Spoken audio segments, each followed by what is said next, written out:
Bismillahirrahmanirrahim. Assalamualaikum warahmatullahi wabarakatuh. Alhamdulillahirabbil alamin wassalatu wassalamu ala asyrafil anbiya'i wal mursalin nabiyina Muhammadin sallallahu alaihi wasallam wa ala alihi wa sahbihi ajma'in. Bapak sekalian, ibu-ibu, para hadirin hadirat jamaah pengajian Masjid Asy-Syifa Rumah Sakit Islam Bogor, puji syukur kita panjatkan kepada Allah yang masih terus memberikan nikmat yang begitu banyak kepada kita, nikmat kehidupan, umur yang panjang, kesehatan dan juga kesempatan. Juga nikmat yang paling mahal, yang paling berharga, yaitu nikmat iman, nikmat Islam, nikmat ibadah, nikmat menuntut ilmu agama yang hari ini kita hadir dalam majelis yang mulia ini. Mudah-mudahan nikmat iman, Islam, ibadah ini terus Allah sampaikan hingga akhir hayat kita. Mudah-mudahan kita semua nanti dipanggil Allah dalam keadaan husnul khatimah. Amin ya rabbal alamin. Salawat ring salam marilah kita sampaikan kepada junjungan kita semua Nabi besar Muhammad sallallahu alaihi wasallam, dan juga kepada keluarga beliau, para sahabatnya, dan juga umat yang istiqomah mengikuti sunnah beliau hingga hari kiamat. Mudah-mudahan kita termasuk umat yang istiqomah menjalankan sunnah semaksimal yang kita bisa, dan kita mohon ampun atas hal-hal yang kita belum bisa. Mudah-mudahan di hari kiamat kita nanti bisa mendapat syafaat dari beliau dan bisa berkumpul di surganya Allah beserta keluarga dan orang yang kita cintai. Amin ya rabbal alamin. Terima kasih Pak Dwi, Pak Iding, Dr. Suyanto, Pak Dirman, dan semua yang hadir. Tidak bisa saya sebutkan satu persatu. Hari ini kaji kita lanjutkan. Kemarin kita sudah membahas tentang sedikit, yakni fondasi spiritual atau mental spiritual bagi orang-orang yang beriman dalam menjalani kehidupan di dunia ini. Jadi kemarin kita sudah sedikit menjelaskan bahwa hidup kita ini suka tidak suka pasti akan menghadapi ujian. Semenjak kita di perut ibu kita sampai kita lahir, sampai kita remaja, dewasa, tua, bahkan mati, kita akan menghadapi semua ujian yang kita nggak bisa milih. Kadang ada sebagian yang kita bisa milih, tapi secara umum kita nggak bisa milih. Ujian datang begitu saja, tiba-tiba mendadak dan seterusnya. Baik ujian yang bersifat tak enak, berupa kesulitan, musibah-musibah, penderitaan dan lain sebagainya, termasuk juga ujian-ujian yang bersifat enak, kemudahan-kemudahan, kelapangan-kenapangan, kenikmatan, jabatan, harta, popularitas dan lain sebagainya.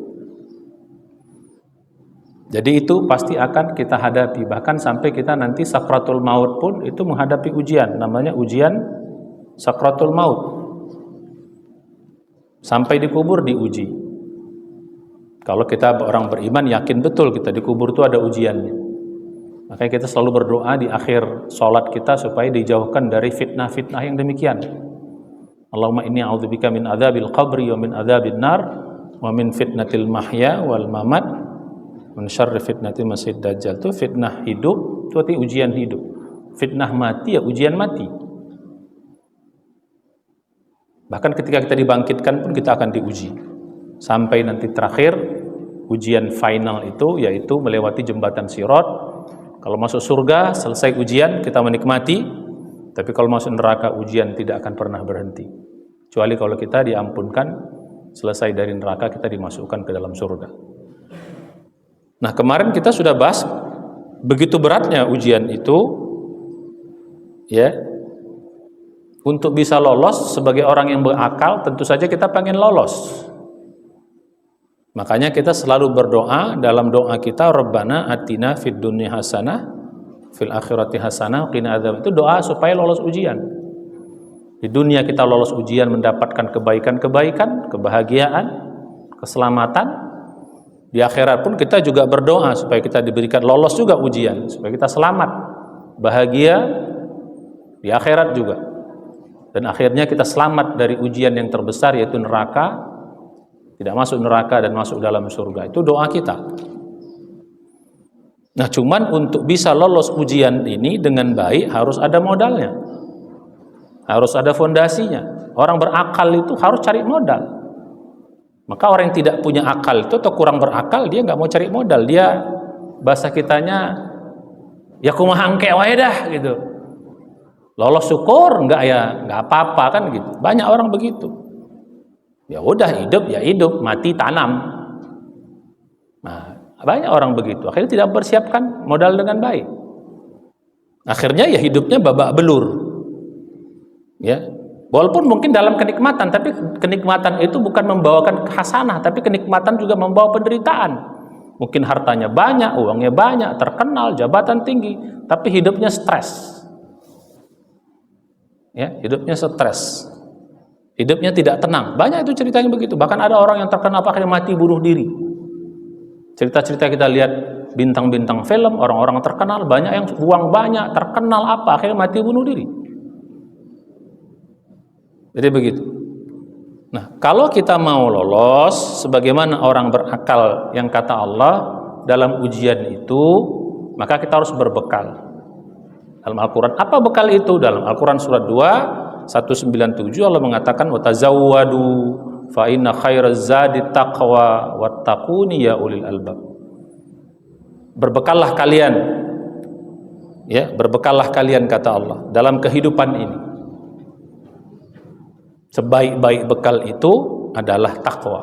Jadi kalau mau lolos itu harus takwa. Wattaquni ya ulil albab. Berbekallah kalian wahai orang-orang yang berakal, bertakwalah kalian wahai orang-orang berakal. Jadi ayatnya di ujungnya kalau kita berakal pasti kita mencari bekal. Apa bekalnya? Takwa. Jadi kalau kita punya takwa, insya Allah lolos semua itu. Seberat apapun ujian bisa kita lewati dengan baik. Sesulit apapun ujian bisa kita lewati dengan baik. Termasuk juga sesenang apapun ujian bisa kita lewati dengan baik. Cuman kadang-kadang kita persepsinya salah ya. Kita pikir ujian itu hanya yang enak-enak, yang tidak enak saja. Padahal yang enak itu juga ujian. Justru ujian yang paling berat itu adalah ujian enak. Ujian enak itu ujian yang paling berat. Kenapa? Karena banyak orang tidak menyangka itu ujian. Akhirnya lalai, akhirnya terlena, akhirnya tertipu. Tidak siap dia menganggap ini fine-fine saja, dia merasa senang-senang, akhirnya mati. Nauzubillah. Ya. Tapi kalau kita punya modal dengan baik, insya Allah kita bisa melalui ujian itu dengan baik. Itu modal takwa. Ini akan kita bahas nanti. Sedikit mengulang. Nah, ujian ini bapak-bapak, karakteristiknya ini ada dua. Ujian itu bisa menguatkan sisi positifnya, tapi juga bisa ujian itu melemahkan. Bahkan mungkin menghancurkan sisi negatifnya. Bagaikan pedang, punya sisi mata, istilah kita mata pedang bahasa kita. Sisi yang baik, bisa sisi yang buruk. Kalau kita siap, maka ujian itu bikin kita kuat, bikin kita hebat, bikin kita apa bahasa kitanya? Ya bikin kita hebat ujian itu. Tapi sebaliknya, kalau kita nggak siap, menganggap ya gitu saja dijalani, bisa jadi ujian itu bikin kita lemah. Bahkan bisa bikin kita hancur. Sebagai perumpamaan gini Bapak sekalian, beban mungkin 20 kilo, 30 kilo, barbel. Ya, barbel ini kan punya dua fungsi. Sebagai ujian misalnya. Kalau kita disuruh angkat barbel ini, bagi orang yang malas, apa sih suruh ngangkat ini? Sambil ngangkat barbel dia tuh ya merasa berat, apa sih disuruh ngangkat ini? Merasa berat dia mengangkat barbel itu. Akhirnya ngangkat tuh dengan malas-malasan atau dengan nggak suka dia ngangkat barbel itu. Dikasih 50 kilo, makin lama kok jadi 100 kilo, makin lama, akhirnya bisa ya patahlah tulangnya, atau cacatlah dia, atau apalah namanya. Tapi sebaliknya kalau orang-orang yang nge-gym itu, dia ngangkat barbelnya kan sengaja. Wah, aku barbelnya untuk apa? Oh, biar aku kuat. Dia angkat, semangat ngangkat. Dengan penuh niat bahwa dia pengen kuat, pengen tegap, pengen keker gitu kan. Dia angkatnya beban itu, dengan senang hati dia ngangkat beban itu. Makin lama makin kuat dia, makin keker dia, makin hebat. Ini dua orang yang berbeda. Yang satu menolak beban tadi, atau kalaupun diangkatnya dengan malas-malasan, akhirnya beban itu bikin dia lemah, bahkan mungkin dia bisa jatuh. Tapi sebaliknya orang yang tadi ya orang binaragawan ini perumpamaan yang sebenarnya bahasa kitanya perumpamaan aja, jangan itu mantap dong binaragawan. Itu maksudnya. Ya, ini sebagai perumpamaan. Dia mengangkat beban itu dengan intention, dengan niat bahwa dia pengen bagus badannya, pengen kuat, dia lama-lama naik bebannya dari 20, 30, 40, 50, 70, 100, akhirnya makin hebat dia, makin kuat dia. Ini dua orang yang berbeda. Sama kayak gitulah dengan kita. Kalau ada ujian, kita menganggapinya, kenapa sih gini? Kok gini sih aku? Kok gitu sih? Kok gini sih? Kok ini sih yang terjadi? Didinai gitu loh, ditolak ujian itu. Atau kalau dijalani dengan apa namanya? Dengan berat. Akhirnya ujian tuh makin bikin lemah, makin bikin stres, akan bikin macam-macam akhirnya. Bahkan bikin ya banyak orang yang akhirnya bunuh diri dengan ujian itu. Tidak kau dengan ujian akhirnya bunuh diri. Nauzubillah. Ada cerita ya di mana tuh, di negeri mana tuh, di Korea tuh apa? Hanya gara-gara jerawat orang bunuh diri. Jerawat doang bunuh diri. Gara-gara jerawat tumbuh sini, mungkin anak perempuan atau laki-laki kali ya. Di Korea itu kan terkenal wajahnya mesti harus cantik-cantik, ganteng-ganteng gitu kan. Gara-gara itu stres dia, ditengokin orang, mungkin dibully orang atau orang gitu, harus stres, bunuh diri. Hanya gara-gara jerawat. Bayangkan, sesederhana itu bisa bikin orang mati. Ujian yang menurut kita kecil banget itu. Ya, itu contoh yang ekstrim. Ada juga contoh-contoh yang lain, ya, yang mati suaminya atau meninggal anaknya, akhirnya stres, ikut mati juga dia. Nauzubillah. Jadi gitu. Jadi ujian-ujian ini tergantung kita. Kau mau bikin apa ujian ini? Menghebatkan kamu kah? Atau membuat kau menjadi lemah? Terserah kita. Allah kasih pilihan. Makanya dalam bahasa Al-Quran kata-kata ujian itu fitnah. Fitnah itu arti dasarnya adalah membakar emas. Artinya membakar. Arti fitnah itu artinya membakar. Jadi emas ini kalau kita mau tahu kualitasnya kita bakar. Itulah arti fitnah. Jadi fitnah itu membakar, nggak enak. Tapi kalau api itu kita jadikan baik, akhirnya emas itu akan kualitasnya kalau tahuan. Mana emas yang bagus, mana emas yang nggak bagus. Jadi untuk menguji emas itu bagus atau enggak dengan dibakar. Nah kita juga mau berkuasa ya dibakar dengan apa? Dengan ujian-ujian. Balik pada tadi. Saya bukan nakut-nakutin. Tapi kalau takut bagus, ya hati-hati biar kita siap-siap. Nah jadi fungsi ujian apa? Bisa menghebatkan. Maka kalau kita udah punya modal, makanya buat modalnya, cari modalnya, siapkan modalnya, bangun modalnya. Begitu kita punya modal menghadapi ujian ini, cetek banget. Makin kita semangat, harus ini kita sikapi. Bagaimana cara ujian yang kita sikapi? Akhirnya bikin kita ini suatu walaupun itu mungkin suatu kesalahan, perbaiki kesalahan itu, bikin kesalahan itu menjadi positif. Akhirnya membuat kita menjadi hebat dan seterusnya dan seterusnya dan seterusnya. Ini hanya bisa bagi orang-orang yang bertakwa, orang punya modal. Itu sedikit.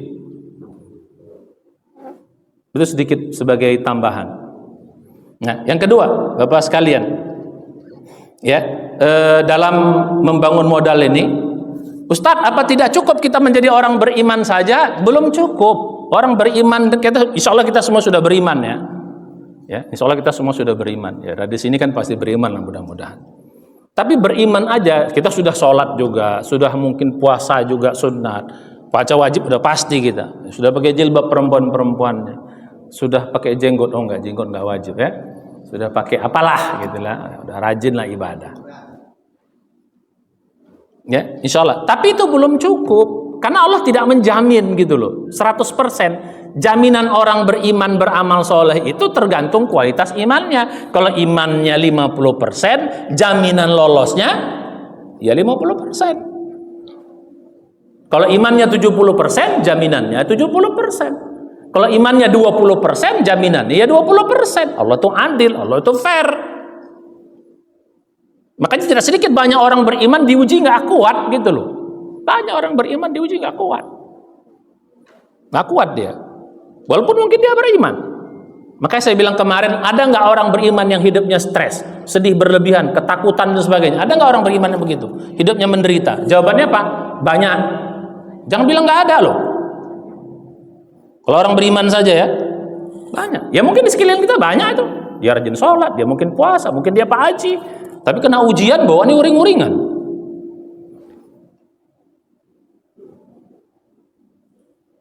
Meninggal anaknya, meninggal pasangannya, meninggal apanya, uring-uringan. Kenapa begini? Kok begitu? Wah, macam-macam. Itu menunjukkan orang tidak siap dengan ujian. Itu orang beriman loh. Kalau orang beriman gak usah kita bahas gitu. Dia orang beriman, Kita bicara orang beriman nih. Kita bicara orang beriman. Kalau orang nggak beriman nggak usah bahas. Rajin ibadah dia. Tapi begitu kena ujian, termasuk juga itu ujian sulit, ujian musibah. Termasuk juga ujian senang. Banyak juga kita lihat orang-orang yang ketika diuji susah dia bisa, uji senang dia nggak kuat. Sebelum menjabat rajin ke masjid. Sebelum menjabat, ini apalagi sedang pemilu-pemilu nih ya. Sebelum dapat kursi, istilah kita rajin baca ayat kursi kan, rajin ke masjid, rajin pengajian, rajin ini tahajud apa. Begitu menjabat, hilang tuh semua tuh. Jarang mulai ke masjid, jarang ikut pengajian, boro-boro buka Quran. Itu kan orang, itu padahal tuh orang yang soleh, mungkin tanda petik dulu yang kita lihat. Begitu menjabat, ikut juga terlibat korupsi. Ya ini kritik bagi saya juga nih, sedang masuk politik juga nih, agak berat juga nih, mudah-mudahan cukup kuat nih fondasinya nih. Ya untuk menghadapi ujian politik itu, ujian yang paling berat ya ujian politik. Kalau ujian yang lain masih bisa, ujian politik itu berat sekali, harta, tahta, wanita, Toyota, permata, apalagi.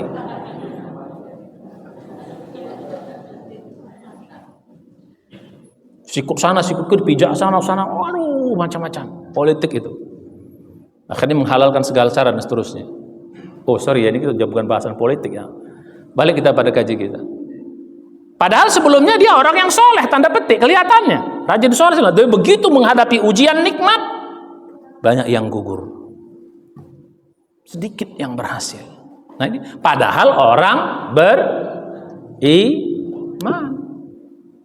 Kok bisa gitu? Ya nggak cukup modal. Kurang bahasa kitanya. Kalau mau cukup ya harus takwa. Makanya orang takwa itu bahasa kita, siapa orang takwa itu? Orang takwa itu, dicatetin, orang takwa itu orang yang imannya sudah 100%, kira-kira begitu. Siapa orang takwa itu? Orang yang imannya sudah kuat, imannya sudah kokoh, iman yang nggak goyang-goyang lagi. Apalagi istilahnya? Imannya 100%. Itulah orang takwa. Kalau dalam Al-Quran dikatakan imannya sudah benar. Itulah orang takwa. Jadi bedanya orang takwa orang beriman, orang takwa itu imannya udah benar. Kalau orang beriman ini bisa belum? Saya bilang tadi, persentasenya tergantung. Itulah yang Allah jelaskan dalam surat 2 ayat 177. Laisal birra an tuwallu wujuhakum qibalal masyriq wal maghrib, walakinnal birra man amana billah wal yawmil akhir wal malaikah wal kitab wa nabiyyin wa atal malahal hubbi dan seterusnya. Ujung ayat 177 itu ulaikal ladzina shadaqu wa ulaika humul muttaqun. Itulah orang-orang yang iman, orang beriman tadi, man amana billah wal yaumil akhir dan seterusnya. Ulaikal ladzina shadaqu, mereka itulah orang yang imannya sudah benar, wa ulaika humul muttaqun, itulah mereka orang-orang yang bertakwa. Jadi orang takwa itu apa? Orang yang imannya sudah benar, kuat, kokoh, nggak yang istilah kita 100%. Sementara iman biasa naik turun, depend on condition. Makanya Nabi mengatakan al-imanu yazidu wa yanqusu, kadang naik, kadang turun, tergantung situasi kondisi. Lagi enak, banyak nikmat, mungkin naik imannya. Lagi susah, banyak masalah, bisa turun. Atau sebaliknya, lagi susah naik, lagi nikmat turun, bisa begitu. Bersama orang soleh naik imannya, di masjid naik imannya, di tanah suci naik imannya. Begitu di pasar bersama orang salah, bersama dunia imannya turun. Tergantung kondisi, situasi. Kalau orang takwa enggak, mau di pasar, mau di masjid, mau di tanah suci, mau di tanah air, mau bersama orang salah, bersama orang soleh, tetap dia stabil. Itu bedanya orang takwa sama orang beriman biasa. Mau diuji senang, lolos. Diuji susah, lolos. Diuji senang, lolos. Semua ujian biasa lewati dengan baik. Kalaupun dia tergelincir, salah satu bedanya. Bisa nggak orang takwa tergelincir? Bisa nggak orang takwa bikin maksiat? Jawabannya bisa. Namanya juga manusia. Ustadz juga manusia. Bisa. Tapi bedanya dengan orang beriman biasa, kalau orang takwa tuh kalau dia pun tergelincir, bikin maksiat, cepat naik lagi, cepat tobat, cepat segera memperbaiki diri. Itu bedanya. Tapi kalau orang beriman biasa, kalau dia bikin maksiat, bikin dosa, dia bisa berlama-lama dalam dosa, berlama-lama dalam maksiat. Itulah yang Allah jelaskan dalam surat 3 mulai dari 133, 134, 135-nya. Walladzina idza fa'alu fahisatan aw dzalamu anfusahum dzakarullah fastaghfaru lidzunubihim wa may yaghfiru dzunuba illallah wa lam yusirru 'ala ma fa'alu wa hum ya'lamun. Jadi orang bertakwa tuh kalau bikin dosa, dia zalimi diri sendiri, cepat dia ingat Allah, cepat dia bertobat. Makanya orang takwa tuh ujungnya terakhir pasti dijamin Allah husnul khotimah. Jadi kalau mau husnul khotimah, jaminan 100% takwa. Kalau orang beriman biasa nggak dijamin 100%, Pak. Karena saya bilang tadi tergantung kondisi. Iya, kok lagi naik imannya meninggal, husnul khotimah. Kok lagi turun meninggal, husnul khotimah. Kalau orang takwa, kalaupun dia turun, cepat naik lagi. Maka dalam riwayat itu, Pak, kalau kita bikin dosa, nggak langsung ditulis, Pak. Sama malaikat dosa itu nggak langsung ditulis. Kata Allah, tunggu dulu. Tobat nggak ada. Jadi nggak langsung ditulis. Ada riwayat itu begitu. Jadi kalau kita bikin dosa nggak langsung ditulis. Kata Allah, tunggu dulu malaikat. Tobat nggak dia? Nah kalau orang takwa itu langsung tobat, dihapus, nggak jadi ditulis. Nah kalau kita lama-lama jadi ditulis. Pas meninggal dalam kondisi itu, nauzubillah. Makanya sekarang persiapkan diri. Kalau kita berakal, orang punya akal nih, siapkan diri kita. Apalagi di rumah sakit ini, pasti ujiannya banyak. Menghadapi pasien yang bermacam-macam, betul. Mana dek? Betul. Mana nih? Pak dokter? Mana? Macam-macam ujiannya kan? Ini kalau nggak siap, nggak takwa ini nggak bisa jigra rambut ini.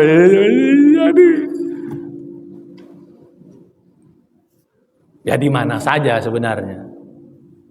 Mari kita siapkan diri kita. Ya, kalau udah siap itu apapun ujian. Jangan terlalu banyak mengandalkan kekuatan fisik kita, Pak. Ini sedikit saja. Jangan terlalu banyak mengandalkan fisik kita ini terbatas loh. Terbatas kekuatannya. Orang takwa tuh orang yang hebat nantinya. Jadi kita orang terbatas fisik kita ini. Jangan terlalu banyak mengandalkan fisik, logika sendiri, otak sendiri. Siap-siap aja Bapak belum.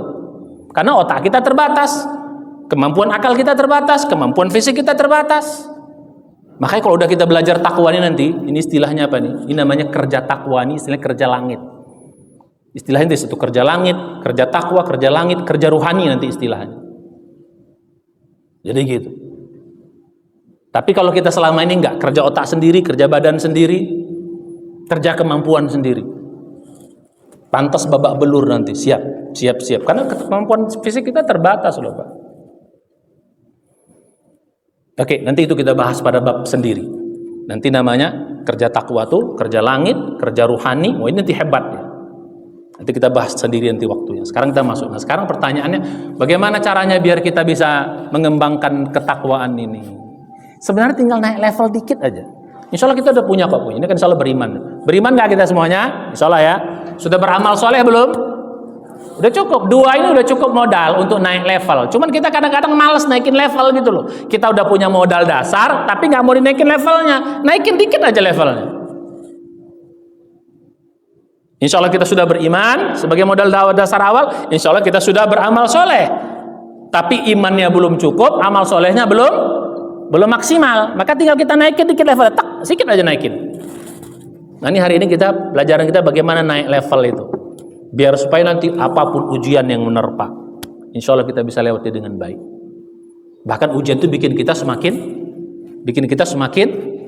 hebat, bikin kita semakin kuat. Walaupun ada masalah, kita sikapi masalah itu dengan baik. Oke, ini masalah. Kenapa masalah ini muncul? Tetap tenang menghadapi itu. Kalau nggak cukup mental, nggak cukup iman, nggak cukup takwanya, begitu nggak ada masalah, kok bisa gini? Marah-marah. Kenapa? Jigrak kepala kita nanti. Salahkan ini, salahkan itu, semua salahkan. Wah, orang takwa itu enggak. Oh ini masalah, mari kita lewatin. Apa nih? Masalah gimana? Dengan tenang menghadapi masalah itu. Maka kita doa, Rabbis rohli sodri, lapang dada itu. Begitu lapang dada, masalah bisa kita lalui dengan baik. Nggak ada kita negatif terhadap masalah itu. Tapi kita menghadapi masalah itu dengan positif. Macam beban tadi itu. Oh ini bikin saya kuat, ini bikin saya hebat, ini bikin begitu. Bukan malah kenapa sih gini, kok gini? Begitu kita menyalahkan, apalagi sampai menyalahkan Tuhan. Waduh, rusak semuanya, nauzubillah. Dunianya tak dapat, akhiratnya hilang. Balik kita bertanya. Sekarang bagaimana biar naik level nih? Mau naik level nggak nih? Dokter Su mau naik level nggak? Pak Dwi mau naik level nggak? Itu harus bikin takwa semua nih Pak Dwi. Begitu. Jadi perbedaan rumah sakit Islam dengan rumah sakit orang lain. Rumah sakit Islam pegawai-pegawainya takwa semuanya. Begitu dong. Makanya doa kita, Rabbana hablana min azwajina wa dzurriyyatina qurrata a'yun. Apa lanjutannya? Waj'alna bukan sekedar jadi pemimpin doang. Saya nggak mau jadi pemimpin doang. Saya maunya pemimpin orang-orang bertakwa. Harus begitu. Ketua yayasan, semua bawahannya takwa. Oh, direktur rumah sakit, bawahannya bertakwa. Itu baru betul. Oh, baru cakep rumah sakit Islam kita ini. Dahsyat. Ada ujian bikin kuat, bukan bikin lemah. Justru kita dengan ujian itu kita bikin hebat sebenarnya. Makin kita hebat terus dan seterusnya. Mau nggak nih? Kalau mau selesai. Ya kita lanjutkan. Kalau nggak kita pulang. Ngapain orang nggak mau bertakwa untuk apa? Setuju ibu-ibu? Mau nggak? Jangan mau di mulut. Mau nggak nih bapak-bapak? Mau nggak? Jangan mau di mulut doang. Ada cerita begini. Ini kalau kami di kampung kami ada istilahnya namanya mau Abu Nawas. Tahu mau Abu Nawas? Pernah cerita nggak? Namanya mau Abu Nawas. Pernah cerita itu? Abu Nawas yang cerita yang suka ya tokoh Islam yang lucu tapi ya banyak hikmahnya. Dia pernah satu hari dia bilang, kata Abu Nawas, aku mau lompat dari menara masjid. Kata Abu Nawas. Hebat lah orang semuanya. Betul iya. Nggak percaya, nanti aku naiklah dia. Ditunggulah sama orang di bawah. Naik dia ke menara masjid. 1 jam, 2 jam dia itu nggak lompat-lompat. Akhirnya terakhir udah 2 jam. Orang, woi Abu Nawas, katanya kamu mau lompat, kok nggak lompat-lompat kok? Terus dia terang, kan aku bilang aku mau lompat, bukan aku lompat. Aku bilang aku mau, ya aku mau lompat. Ya sekarang aku mau lompat, tapi kan nggak aku bilang aku lompat. Nah, itu namanya mau Abu Nawas. Mau doang, mau di mulut, prakteknya nggak mau doang. Mau nikah, mau doang, tapi nggak jadi nikah. Mau haji, mau doang, tapi nggak jadi haji kan begitu dan seterusnya. Nah ini mau yang benar, ya. Di mana ada kemauan, kalau yang benar pasti ada jalan. Oke, sekarang tinggal naik level aja. Yang perlu kita naikkan tuh 3. Yang perlu kita naikkan tuh cuma 3, Pak. 1, ya, naikin ikhlasnya. Jadi dalam beramal itu naikin ikhlasnya. Selama ini mungkin amal kita belum ikhlas-ikhlas amat. Nah istilah saya begitu. Belum ikhlas-ikhlas amat. Karena ikhlas itu Pak ada tingkatannya Pak. Selama ini amal kita belum sampai pada tingkat ikhlas yang cukup. Naikin ikhlasnya. Insya Allah kita sudah sholat, alhamdulillah. Sudah puasa, sudah haji mungkin, sudah apalagi sedekah, sudah pakai jilbab, sudah baca Quran. Mungkin ikhlasnya tanggung. Ikhlasnya tanggung, ya naikin ikhlas. Kita insya Allah sudah ikhlas. Mungkin ikhlasnya kalau saya istilahnya ikhlas tuh pakai apa namanya pakai persentase. Mungkin ikhlas kita baru 10%. Naikin lagi dia ikhlas yang 70% dah. Nanti kita bahas tuh ikhlas yang level-level yang minimal kita harus dapat itu. Yang kedua ibadahnya bagusin. Insya Allah kita sudah ibadah, betul? Sudah ibadah belum? Sudah. Nah, bagusin aja dikit. Selama ini mungkin sudah ibadah, tapi belum berkualitas. Tambah kualitasnya. Sudah sholat, bagusin kualitas sholatnya. Sudah sedekah, bagusin kualitas sedekahnya. Sudah baca Quran, bagusin kualitas baca Qurannya. Sudah zikir, bagusin kualitasnya. Kualitas. Insya Allah kita sudah kuantitas, tapi belum berkualitas. Jangan-jangan belum berkualitas. Sholat mungkin belum khusyuk. Zikir mungkin juga belum khusyuk. Sedekah agak terpaksa. Bu, Pak, sedekah yang berkualitas itu salah satu cirinya jangan diminta. Dia sudah keluar sebelum diminta. Itu salah satu ciri sedekah berkualitas. Selama ini kita banyak sedekah kalau diminta. Itu berarti setengah ikhlas itu. Coba latihan. Ikhlas itu jangan sedekah itu jangan diminta. Ya walaupun adalah bab yang diminta, macam pengemis itu kan pasti minta. Tapi secara umum global jangan diminta dulu baru keluar. Kebanyakan kita gitu. Ajukan proposal dulu, minta dulu baru keluar. Ada keterpaksaan.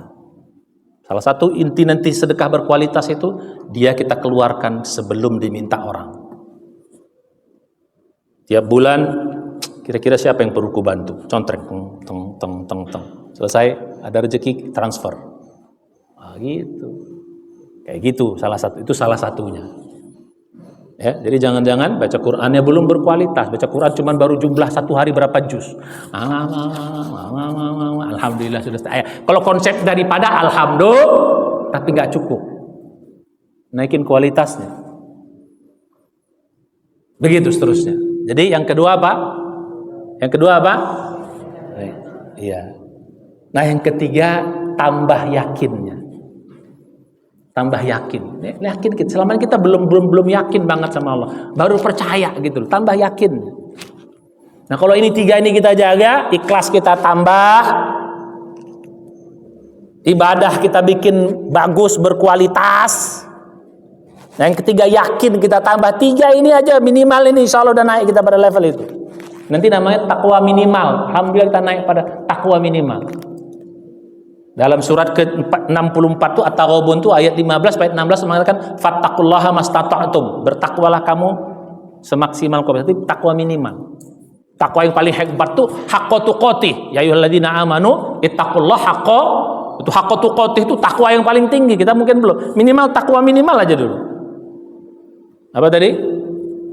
Ikhlasnya dinaikin. Kedua, ibadah yang berkualitas. Tiga, ini kan kita semua udah punya. Insya Allah kita sudah punya ikhlas. Insya Allah kita sudah ibadah. Insya Allah kita ya udah yakin tapi belum yakin amat gitu loh sama Allah. Percaya iya sama Allah tapi yakin belum loh. Coba angkat tangan. Siapa yang udah yakin sama Allah? Bagus di sini. Belum angkat tangan. Saya tempat saya bilang siapa yakin? Semua angkat tangan. Yakin Ustaz. Yakin. Kalau di sini bagus. Siapa yakin? Gak ada yang berani angkat tangan. Ini bagus berarti. Jujur berarti. Siapa yang beriman angkat tangan? Oh ya beriman semua Pak. Ini nggak angkat tangan ini. Apa beda percaya? Iman itu percaya Pak ya. Dengan yakin ada Pak bedanya. Kayaknya kita pikir tipis, pada bedanya tebal itu. Jauh bedanya yakin dan percaya. Iman dan yakin itu berbeda Pak. Jauh bedanya. Kita beriman iya, kita percaya Allah iya, tapi yakin belum. Contoh gini, ini sebagai perumpamaan. Ada seorang guru jago tembak. Ya, guru jago tembak di padepokan atau jago manah. Muridnya itu tahu betul, ratusan murid yang tahu betul. Gurunya itu tidak pernah meleset dalam menembak. Jarak 50 meter tembakannya pas. Tidak pernah meleset sekalipun. 1000 kali, 2000 kali tidak pernah meleset sekalipun gurunya menembak. Dan itu selalu disaksikan oleh murid-muridnya. Satu saat gurunya berkata, "Wahai murid-muridku, kalian yakin nggak aku jago nembak, ahli menembak?" Semuanya percaya. Yang yakin angkat tangan semua murid-muridnya. Kenapa kalian yakin? Iya Pak Guru, kami nggak pernah melihat Pak Guru meleset dalam menembak. Oke kalau gitu, yang yakin maju ke depan, jarak 50 meter, taruh apel di kepalanya, saya tembak apelnya. Tak ada yang berani. Tak ada yang berani Pak. Jadi yang yakin kata guru tadi maju 50 meter ke sana, taruh apel di kepalanya, saya tembak apelnya. Gak ada yang berani maju Pak. Kenapa? Loh kalian bilang kalian yakin. Kenapa gak ada yang berani? Pernah gak kalian lihat saya nembak meleset? Enggak. Loh sekarang kenapa gak berani? Pas bab saya bisa jadi meleset Pak Guru.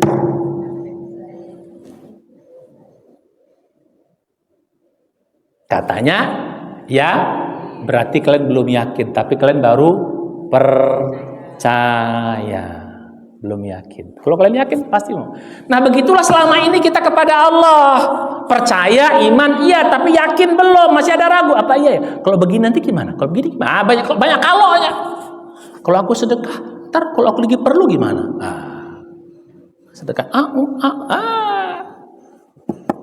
Percaya nggak Allah lipat gandakan sedekah menjadi minimal 700 kali lipat? Percaya nggak itu? Yakin nggak? Kalau yakin sedekahnya nggak akan itu. Ntar kalau perlu gimana Ustaz?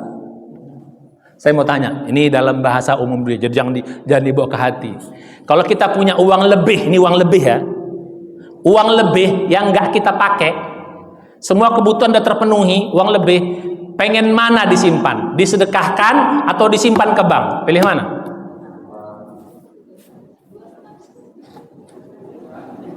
Ya, 2,5% disedekahin Ustadz, 97 taruh ke bank. Ya, atau 10% disedekahkan Ustadz, 90% ke bank. Ya, kan saya bilang uang lebih. Rata-rata lebih senang nyimpan di bank. Ya paling kalau ada sedikit biar jangan nampak kali kayak orang kafir, 10% dah. Betul atau betul? Betul nggak?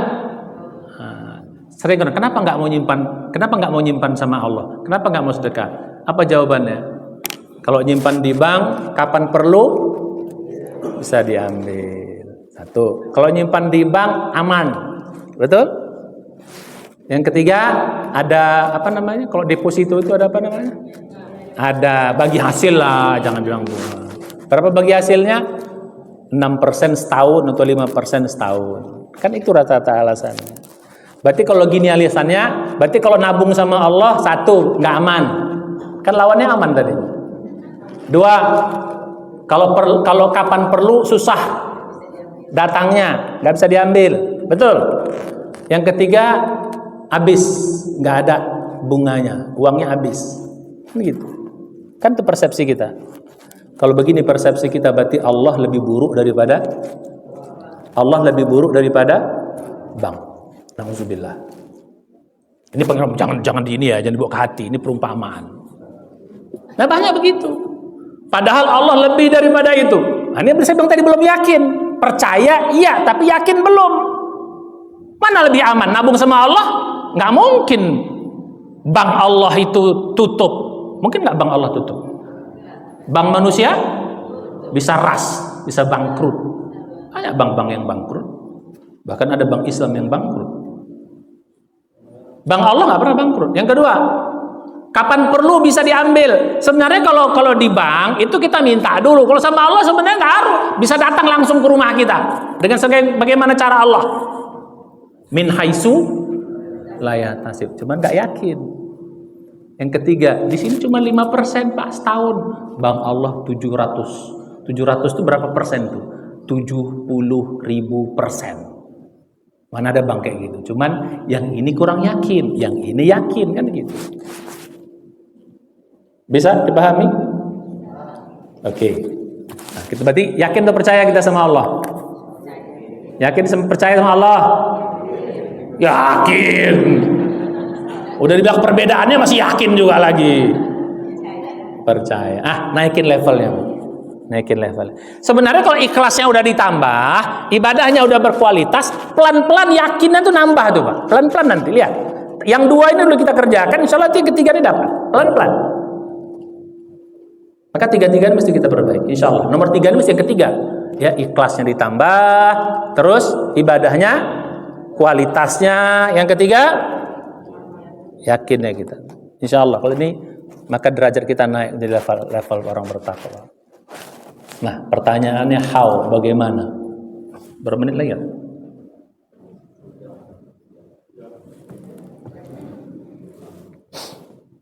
Nah, gini Pak, level ikhlas dulu kita bahas. Ikhlas itu banyak level-levelnya Pak. Tetap ikhlas, tapi ada level-levelnya. Kalau kita bisa minimal level 4, 5, 6, 7 lah. Jangan level 1, 2, 3 lah. Ya, level 1, 2, 3 itu kurang greget. Level yang paling bawah, ikhlasnya apa? Kita mengerjakan tapi agak terpaksa. Jadi beban.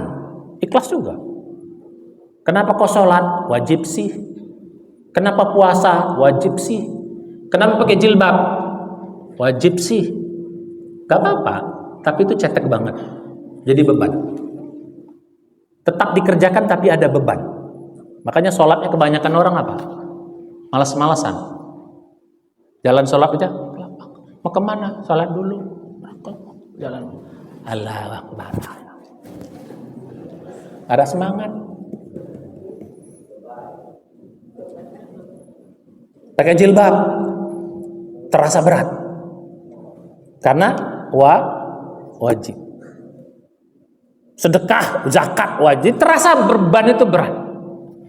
Kenapa? Wajib. Tetap ikhlas, Pak. Tetap ikhlas, tapi derajatnya kurang.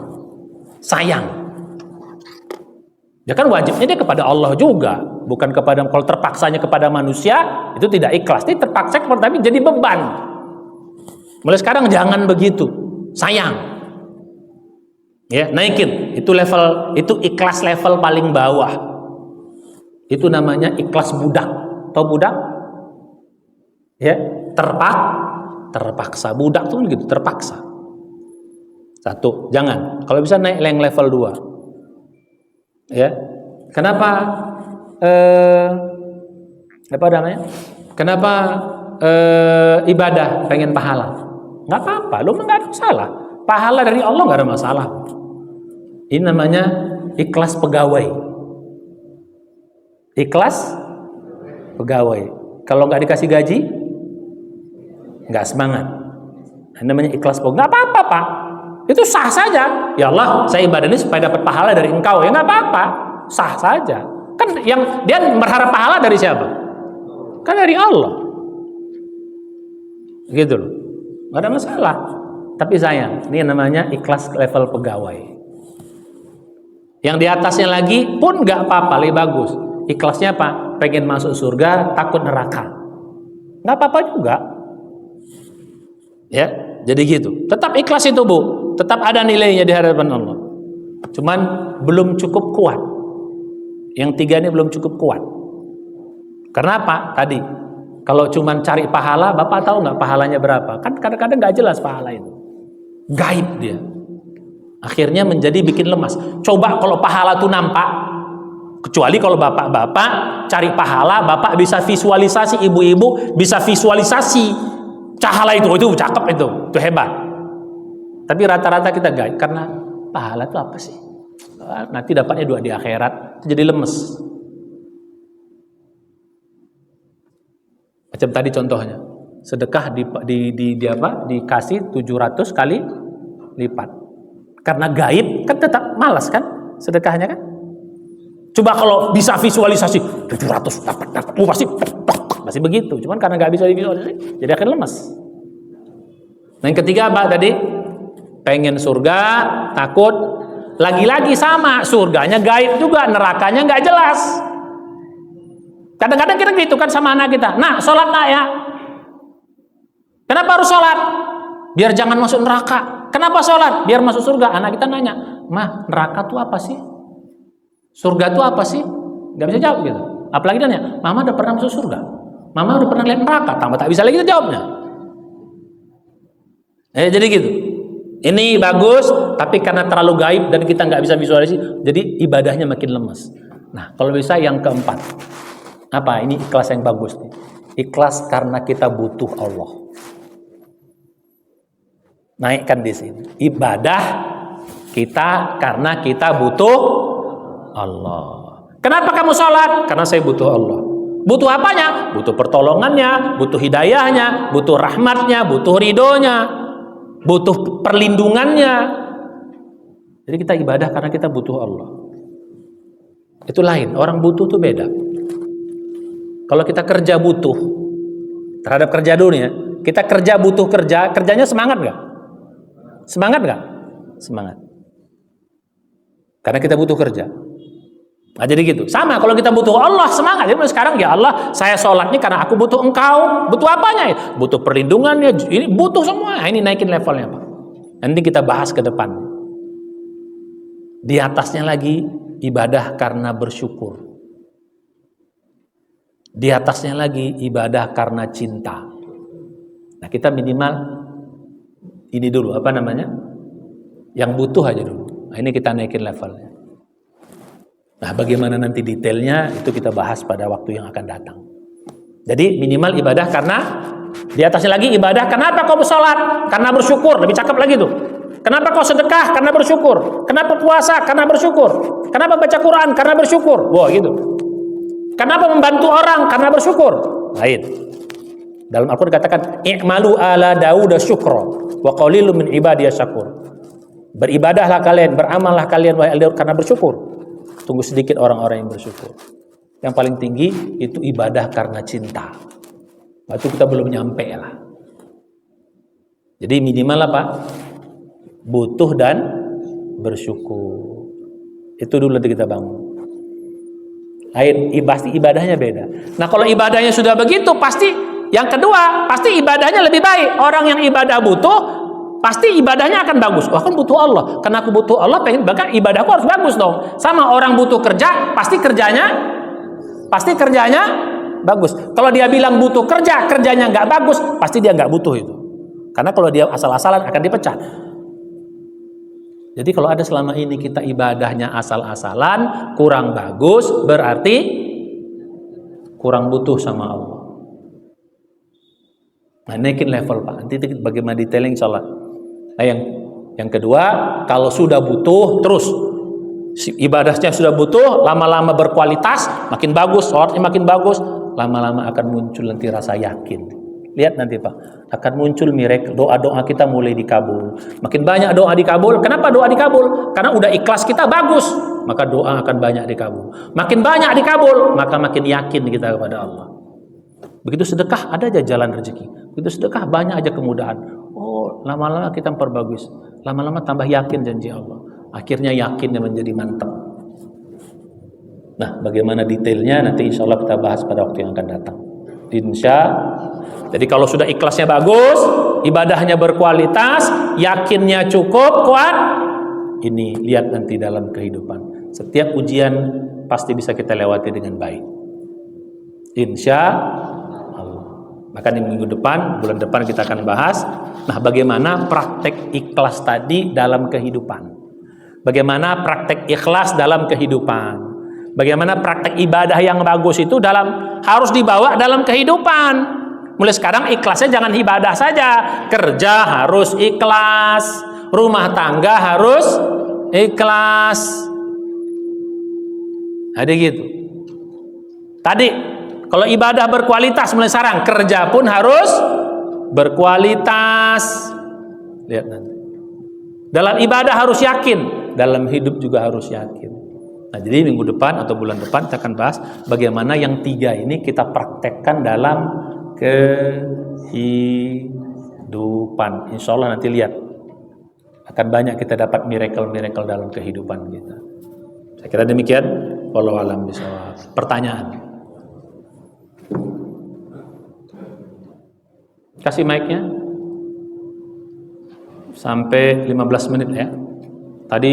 Tadi kita mulai 8.15. 7.15. Assalamualaikum warahmatullahi wabarakatuh. Waalaikumsalam warahmatullahi wabarakatuh. Silakan Mas. Dari yang dibahas tadi ada beberapa hal yang memang kita kalau memang ini tidak lolos dalam ujian. Tapi ada yang mengatakan, ya Allah berfirman, la yukallifullahu nafsan illa wus'aha ma kasabat wa 'alaiha ma kasabat. Di luar batas kemampuan, Allah tidak akan membebani persoalan tersebut. Apa kaitan itu, Pak Ustaz? Iya. Terima kasih. Assalamualaikum warahmatullahi wabarakatuh. Assalamualaikum. Begini Bu, dalam ilmu Allah kita tuh kuat, tapi kita merasa kita nggak kuat. Yang salah siapa? Kita. Karena kita tidak. Jadi ujian itu tidak menunggu kau siap tidak siap, kau kuat tidak kuat tidak. Ujian itu akan datang. Karena menurut ilmu Allah kau tuh kuat, tapi kau tidak sama gini. Guru ngasih ujian sama anak SD kelas 1, kelas 2. Kira-kira ujiannya itu sesuai dengan kadar anak SD itu nggak? Iya. Gara-gara dia nggak belajar, nggak lulus. Paham? Nggak ada guru ngasih ujian anak SMP atau anak SMA dikasih ke anak SD. Nggak ada tuh Pak. Itu aja guru sebagai manusia biasa. Apalagi Jadi kalau ada orang Allah mengasih ujian sama kita, itu pasti kita kuat. Nah kalau kita nggak merasa kuat, ada dua kemungkinan. Kemungkinan pertama memang kita nggak mau, belum apa bilang, aku mah nggak kuat. Yang kedua, kita tidak membangun fondasinya. Paham? Orang yang kita cintai mati, itu kuat nggak kita? Itu tergantung kita. Semua orang pasti akan menghalangi orang yang dicintainya mati. Orang kafir juga kayak gitu. Ada nggak orang kafir kehilangan orang yang dicintainya? Ada. Kita pun sama. Tapi aku nggak kuat kehilangan anak aku. Aku nggak kuat kehilangan suamiku. Berarti yang salah siapa? Kita. Jadi la yukallifullah itu betul jaminan Allah, nggak akan Allah kasih. Tapi kalau Allah kasih sama kita, pasti kita kuat. Kalau kita nggak merasa kuat, kan jangan kita malas, nggak belajar. Kalau dalam apa tadi? Dalam apa namanya? Dalam ujian. Yang kedua memang nggak mau. Jadi mulai sekarang siapkan apa namanya? Pondasinya, sehingga apapun ujian datang, kita pasti siap. Kita kuat dan siap. Nah, itu saya bilang tadi. Jadi kuat dan siap. Kuat kalau nggak siap babak belur juga. Nah jadi gitu Pak ya. Jadi kalau ada yang merasa nggak kuat tapi itu dikasih Allah, sebenarnya kita kuat. Nah kalau kita nggak merasa kuat, yang salah siapa? Diri kita sendiri. Gitu Mas ya. Makanya prinsip saya gini Bu, kalau kita ditimpa ujian, belum datang solusi, sabar aja dulu. Pertama mungkin ujiannya belum puncak. Sabar aja. Begitu puncaknya, kayaknya udah nggak kuat lagi, pasti ada jalan. Berarti kalau belum ada jalan, belum puncaknya, sabar aja dikit. Kita belum mampu, udah nyerah. Padahal sabar dikit lagi, ada ujian, ada nanti solusinya. Insya Allah. Oke, bagus pertanyaan. Ada lagi? Masih 10 menit lagi. Ibu-ibu, jangan laki-laki aja. Ibu-ibu nggak punya masalah? Atau jangan-jangan saking banyaknya nggak bisa cerita Ustadz gitu. Bingung? Oke. Atau ada siapa? Pak Dwi mau buka dasar dulu? Oke. Malu-malu pula nanya. Oke, saya jelaskan sedikit lagi, satu lagi. Begini adik-adik. Itu kok adik-adik pula ya. Banyak adik-adik selalu di sini. Kuncinya sebenarnya sederhana Pak. Saya bilang tadi, ini sedikit ya kita buka ya. Selama ini kita terlalu banyak mengandalkan logika kita sama kekuatan fisik kita. Terlalu begitu. Fisik kita ini kan ada dua Pak. Manusia ini ada dua. Diri kita ini ada dua. Ada jasad, ada ruhani. Betul? Gitu. Nah sebenarnya kekuatan kita yang paling hebat itu ada di ruhani kita Pak, bukan di fisik kita. Nah takwa itu, kalau kita bertakwa berarti kita mengembangkan kekuatan ruhani. Orang takwa itu orang yang ruhaninya sudah mengalahkan jasmaninya. Itu orang takwa. Nah selama ini mengapa kita sulit? Karena kita terlalu mengedepankan otak kita sendiri. Kalau ada masalah pakai otak sendiri, nggak gunakan kekuatan takwa ini, akhirnya babak belur. Karena badan ini penuh dengan ini Pak, penuh dengan kelemahan. Allah mengatakan wa khuliqal insanu dhaifan. Kami ciptakan manusia itu dalam keadaan lemah. Kita ini lemah. Secara fisik kita ini lemah. Nggak percaya? Lomba lari sama kucing, siapa menang? Kucing tuh Pak, begadang, kena angin malam, makan gak jelas, gak masuk angin tuh. Kita. Banyak makhluk Allah yang kayak gitu lebih hebat daripada kita.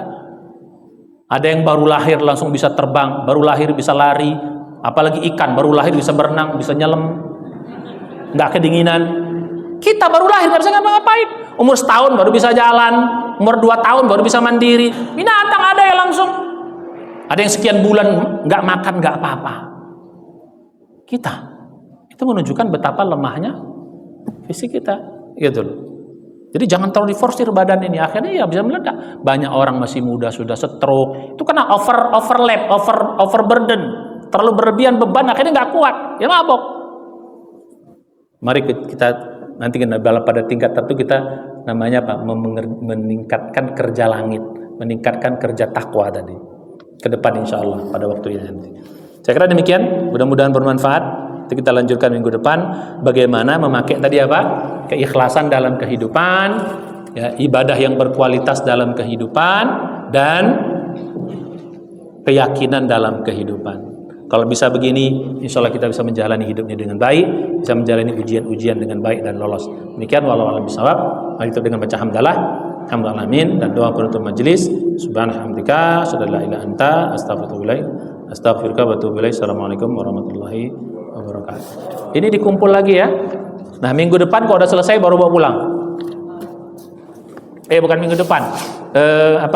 Bulan depan kalau sempat